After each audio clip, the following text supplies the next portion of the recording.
السلام علیکم ورحمۃ اللہ وبرکاتہ۔ اعوذ باللہ السمیع العلیم من الشیطان الرجیم من ہمزہ ونفخہ ونفثہ۔ بسم اللہ الرحمن الرحیم۔ الزانی لا ينکح الا زانیۃ او مشرکۃ والزانیۃ لا ينکحها الا زان او مشرک وحرم ذلک علی المؤمنین۔ زانی مرد نکاح نہیں کرے گا مگر زانیہ یا مشرکہ عورت سے ہی، اور زانیہ عورت اس سے بھی نکاح نہیں کرتا مگر زانی اور مشرک، اور مومنوں پر یہ عمل حرام قرار دیا گیا ہے۔ معزز سامعین کرام، سورۃ المومنون سورہ نمبر 24 اور اسی سورت سے آیت نمبر 3 آپ کے سامنے تلاوت کی گئی۔ بفضل اللہ، بعون اللہ، بتوفیق اللہ، آیت کریمہ کا ترجمہ بھی آپ تمام کی خدمت میں پیش کیا گیا۔ سامعین کرام، سب سے پہلے اس صورت کریمہ کے بارے میں سمجھ لیجیے کہ کسی بھی بہترین سماج کے لیے، ایک ایسا سماج جو بالکل صحت مند ہو، جس میں خیر ہو، بھلائی ہو، اخلاق ہو، کردار ہو، برائی نہیں ہو، بدکاری نہیں ہو،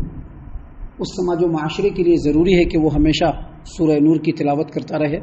اس کے ترجمہ اور اس کی تفسیر کو پڑھتا رہے۔ سامعین کرام، اللہ تبارک و تعالیٰ نے اس صورت کریمہ میں ہر وہ اصول بیان فرمائے ہیں جو سماج و معاشرے سے برائی کو روکنے والی ہے اور اخلاق و کردار کو جنم دینے والی ہے۔ اللہ تبارک و تعالیٰ نے اس آیت کریمہ میں بیان فرمایا کہ الزانی لا ينکح الا زانیۃ او مشرکہ والزانیۃ لا ينکحها الا زان او مشرک، یعنی اللہ نے یہ خبر دی ہے کہ ایک زانی مرد اگر وہ بدکاری کا ارادہ کرتا ہے، زناکاری کا ارادہ کرتا ہے، تو اس کے اس ارادے کو، اس کی اس چاہت کو صرف وہی عورت مانے گی جو یا تو زانیہ ہوگی، جو بدکار ہوگی، یا پھر مشرک ہوگی، دوسرا نہیں مان سکتا ہے۔ ایک پاک باز عورت کبھی بھی کسی زانی مرد کے دعوت گناہ کو کبھی بھی قبول نہیں کرے گی۔ اس لیے اللہ نے فرمایا الزانی لا ينکح الا زانیۃ او مشرکہ، زانی مرد وطی نہیں کرتا ہے، بدکاری نہیں کرتا ہے، صرف اسی عورت سے وہ بدکاری کرے گا جو زانیہ ہوگی یا جو مشرکہ ہوگی، جس کے سامنے، جس کے نزدیک زناکاری حرام نہیں ہے۔ آپ دیکھیں گے مسلمان عورت ہمیشہ پاکیزگی میں رہتی ہے، اس کے علاوہ دنیا میں، آپ دنیا کے جس خطے میں چلے جائیں، زناکاری بالکل عام ہو چکی ہے آج کے ڈیٹ میں۔ تو اللہ تبارک و تعالیٰ نے اس آیت کریمہ میں اسی بات کو اصل میں بتلایا ہے کہ زناکار کے زنا کا ارادہ، اس کے ارادے کو ماننے والی عورت صرف وہی ہوگی جو زناکار ہوگی، جو بدکار ہوگی، یا پھر وہ عورت ہوگی جو مشرکہ ہوگی جس کے نزدیک زناکاری حرام نہیں ہے۔ اور اسی طرح سے اللہ تبارک و تعالیٰ نے فرمایا والزانیۃ لا ينکحها الا زان او مشرک، اور اس کا مطلب یہ ہے کہ زانیہ عورت کبھی بھی اس سے وطی وہی آدمی کر سکتا ہے، مومن کبھی نہیں کر سکتا ہے۔ کون کرے گا؟ جو بدکار ہوگا یا پھر جو مشرک ہوگا، جس کی نظر میں زناکاری حرام نہیں۔ اور آگے اللہ نے فرمایا وحرم ذلک علی المؤمنین، اور اس عمل کو اللہ تبارک و تعالیٰ نے ایمان والوں پر حرام قرار دیا ہے۔ اس کا ظاہری مفہوم بالکل سامنے ہے کہ بدکاری جو ہے، زناکاری جو ہے، وہ مومن مرد کے اوپر بھی حرام ہے اور مومنہ عورتوں کے اوپر بھی حرام ہے، دونوں پر حرام ہے۔ اس کا ظاہری مفہوم یہی ہے، لیکن اس آیت کریمہ کی روشنی میں اللہ کے رسول صلی اللہ علیہ وسلم کی حدیث کے مطابق اور مفسرین اور سلف صالحین کے قول کے مطابق اس کا ایک مطلب یہ بھی ہے کہ ایک مومن آدمی جب شادی کرے گا، جب نکاح کرے گا، تو یہ ضرور دیکھے گا کہ جس عورت سے وہ نکاح کر رہا ہے، جس خاندان میں وہ نکاح کر رہا ہے، جس سماج و معاشرے میں وہ نکاح کر رہا ہے، اس میں کہیں بدکاری کا چلن عام تو نہیں ہے۔ ایسا گھرانہ جس کے بارے میں بالکل یہ عام ہو کہ وہ گھر فحاشی کا جو ہے اڈا ہے، یا اس کے بارے میں پتہ چل جائے کہ یہ گھر جو ہے، اس کے اندر جو ہے کوئی روک ٹوک نہیں ہے، تو ایسے گھر میں نکاح کرنا مومنوں کے اوپر حرام قرار دیا گیا ہے۔ دیکھیے، اس سلسلے میں تفسیر الدر المنصور کے اندر، اور اسی طرح سے امام ابن ابی حاتم نے تفسیر ابن ابی حاتم کے اندر امام قتادہ سے اور مقاتل بن حیان سے دونوں سے روایت کیا، دونوں فرماتے ہیں اس آیت کریمہ کی روشنی میں کہ زانی عورت سے نکاح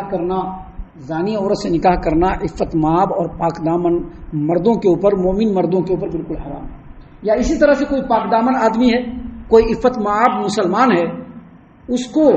کی نکاح میں زانیہ عورت کو دینا یہ بالکل حرام ہے۔ ایسا گھرانہ جس کا چال چلن درست نہیں ہو، اس گھر میں یا تو بیٹے کا نکاح کرنا یا بیٹی کا نکاح کرنا شرعی اعتبار سے بالکل حرام ہے۔ اس آیت کریمہ کی روشنی میں اہل علم نے یہی بات بیان کی ہے۔ دیکھیے اس سلسلے میں ایک حدیث ہے امام احمد نے اپنی مسند کے اندر روایت کیا۔ امام احمد نے اپنی مسند میں عبداللہ بن عمرو بن عاص رضی اللہ عنہما سے روایت کیا کہ مسلمانوں میں سے ایک آدمی نے رسول کریم صلی اللہ علیہ وسلم کی خدمت میں حاضر ہو کر کہا کہ محزول نامی ایک عورت ہے جس سے میں رشتہ کرنا چاہتا ہوں، جس سے میں نکاح کرنا چاہتا ہوں۔ اور یہ جو محزول ہے یہ وہ عورت جو غیروں سے بدکاری کراتی تھی، اور بدکاری کراتی تھی شرط پر کہ جب تک بدکاری کرے گا اس کے اوپر خرچ کرتے رہنا ہے، جیسا کہ آج کے ریٹ میں دنیا میں ہو رہا ہے، پیسہ لے کر کے اپنے جسم کو بیچنا۔ اس عورت کا کام یہی تھا کہ وہ بدکاری کراتی تھی، لیکن اس شرط پر کراتی تھی کہ جب تک بدکاری کرے گا میرے اوپر خرچ کرتا رہے گا۔ نبی کریم صلی اللہ علیہ وسلم کی خدمت میں وہ مومن آدمی، مسلمان آدمی پہنچ کر کے یا تو یہ کہا کہ اللہ کے رسول صلی اللہ علیہ وسلم میں اس عورت سے نکاح کرنا چاہتا ہوں، یا پھر یہ کہا کہ ایسی ایک عورت ہے جس سے نکاح کیا جا سکتا ہے یا نہیں کیا جا سکتا ہے۔ نبی کریم صلی اللہ علیہ وسلم تھوڑی دیر تک خاموش رہے اور اس کے بعد یہی آیت کریمہ پڑھ کر کے سنایا۔ اس آیت کریمہ کا مفہوم یہی ہے کہ زانی مرد اور زانی عورت اگر ہے تو زانی مرد ہے تو اس سے مومنہ عورتوں کا نکاح نہیں ہو سکتا، یہ حرام ہے۔ یا اگر زانیہ عورت ہے اس سے بھی مومن آدمی نکاح نہیں کر سکتا، بالکل نہیں کر سکتا۔ ہاں مفسرین نے یہ بات ضرور بیان کیا ہے اس آیت کریمہ کی روشنی میں۔ کیا بیان کیا ہے؟ یہ بیان کیا ہے کہ اگر کوئی زانی مرد یا کوئی زانی عورت کبھی کسی زمانے میں زناکار تھا یا تھی اور بعد میں چل کر کے اس نے پکی سچی توبہ کی، اور پکی سچی توبہ کرنے کے بعد اس نے اپنے زندگی کے طرز عمل کو بھی بدلا، یعنی صرف دیکھیے توبہ کا مطلب یہ نہیں کہ زبان سے توبہ کر لیا کہ ہاں میں توبہ کر رہا ہوں، نہیں، بلکہ توبہ کرنے کے بعد اس نے اپنے زندگی کے طرز عمل کو بدل لیا تو پھر اس سے نکاح کیا جا سکتا ہے۔ وگرنہ ایسا گھرانہ یا ایسا مرد یا ایسی عورت جو بدکار ہو، جس کے بارے میں مشہور ہو کہ یہ فحاش ہے یا فحاشہ ہے، تو ایسی عورت سے نہ تو مرد رشتہ کریں گے اور نہ ہی ایسے مرد سے مومن عورت رشتہ کرے گی۔ یہ مومنوں کے اوپر اللہ تبارک و تعالیٰ نے حرام قرار دیا ہے۔ اسی کو اللہ نے یہاں پر فرمایا وحرم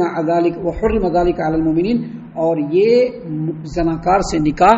مومنوں کے اوپر حرام قرار دیا گیا ہے۔ ابھی اس صورت کریمہ میں آگے اور بھی باتیں ہیں جو انشاءاللہ کل اور کل کے بعد کے دروس میں ہم آپ کے سامنے پیش کریں گے، جس میں اللہ تبارک و تعالیٰ نے مومنوں کے لیے، مومن سماج و معاشرے کے لیے، اسلامی سماج و معاشرے کے لیے بہت سارے اصول بیان کیے ہیں، جس کو انشاءاللہ کل اور کل کے بعد کے دروس میں ہم آپ کے سامنے پیش کرنے والے ہیں۔ ہم اللہ سے دعا کرتے ہیں کہ اللہ تعالیٰ ہم تمام کو ان باتوں پر خوب غور و فکر اور تدبر کرنے کے ساتھ ساتھ ان باتوں پر عمل کرنے کی بھی توفیق عنایت فرمائے، آمین۔ اللہ تعالی ہم تمام کو صحیح معنوں میں پکا سچا مومن مسلمان بنائے، اللہ اور اس کے رسول صلی اللہ علیہ وسلم کی اطاعت و فرما برداری کرنے والا بنائے، صحابہ کرام رضی اللہ عنہم کے طریقے پر چلنے والا بنائے، جنت الفردوس میں جگہ عطا فرمائے۔ اے اللہ ہم تمام کو جہنم سے پناہ دے، اے رب العالمین ہم تمام کو جہنم سے پناہ دے، اے مالک الملک ہم تمام کو جہنم سے پناہ دے، آمین یا رب العالمین۔ وما علینا الا البلاغ المبین۔ تبارك الذي نزل الفرقان على عبده ليكون للعالمين نذيرا